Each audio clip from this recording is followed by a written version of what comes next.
মানিশতারা সাওবান বিআশারাতি দারাহিম অফিহি দিরহামুন হারামুন লাম ইয়াকবালিল্লাহু তাআলা লাহু সালাতান বাদা আলাইহি। রাসূলুল্লাহ বলেন, যেই ব্যক্তি 10 দিরহামে একখানা কাপড় ক্রয় করেছে, যার মধ্যে 1 দিরহাম এমন রয়েছে যেই দিরহামখানা হারাম ছিল, এই একটি হারাম দিরহাম বাকি 9 হালাল দিরহামের সাথে মিলে যে 10 দিরহাম হলো, এই 10 দিরহাম মিলে যে কাপড় ক্রয় করেছে, এই কাপড় যতক্ষণ পর্যন্ত পরিধানে থাকবে ততক্ষণ পর্যন্ত আল্লাহ তাআলা তার নামাজকে কবুল করবেন না।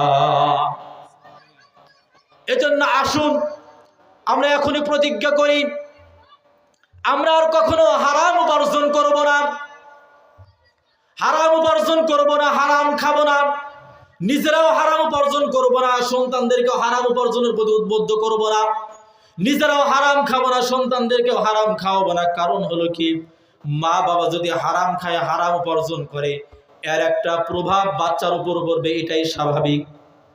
হাকিমুল উম্মাত মুজাদ্দিদে মিল্লাত মাওলানা আশরাফ আলী থানভী রাহমাতুল্লাহি আলাইহি তিনি উল্লেখ করেন, এক যুবক বিবাহ করেছে, বিবাহের কিছুদিন পর তার স্ত্রী তাকে সংবাদ জানালো, ও প্রাণের স্বামী শুনেন, আমার গর্ভে আপনার সন্তান এসেছে। এই সংবাদ শোনার পর যুবক একদিন রাতের বেলা স্ত্রীকে ডাকতে উঠে বলে, স্ত্রী শোনো, আজ আমরা একটা প্রতিজ্ঞাবদ্ধ করি, সেটা হলো আজ থেকে আমরা আর কখনো হারাম খাবো না, সন্দেহজনক মাল খাবো না। কারণ হলো কি, আমরা যদি হারাম খাই তাহলে এই হারামের প্রভাব আমার সন্তানের উপর পড়বে। এজন্য আজ থেকে আমরা এই প্রতিজ্ঞা করলাম আর হারাম খাবো না। তারা প্রতিজ্ঞা করার পর সেইভাবে জীবন চালাতে লাগলো। এরপর একটা পুত্র সন্তান তার স্ত্রী প্রসব করলো। পুত্র সন্তান ধীরে ধীরে বড় হতে লাগলো। এক পর্যায়ে পুত্র সন্তান বাবার সাথে চলাচল করার বয়স হয়ে গেল, বাবার সাথে ডানে বামে এদিক সেদিক যায়। একদিন বাবা সেই ছেলেকে নিয়ে বাজারের দিকে রওনা করেছে। বাজারের মোড়ে একজন ব্যক্তি বড়ই বিক্রিকারী বড়ই নিয়ে বসে রয়েছে।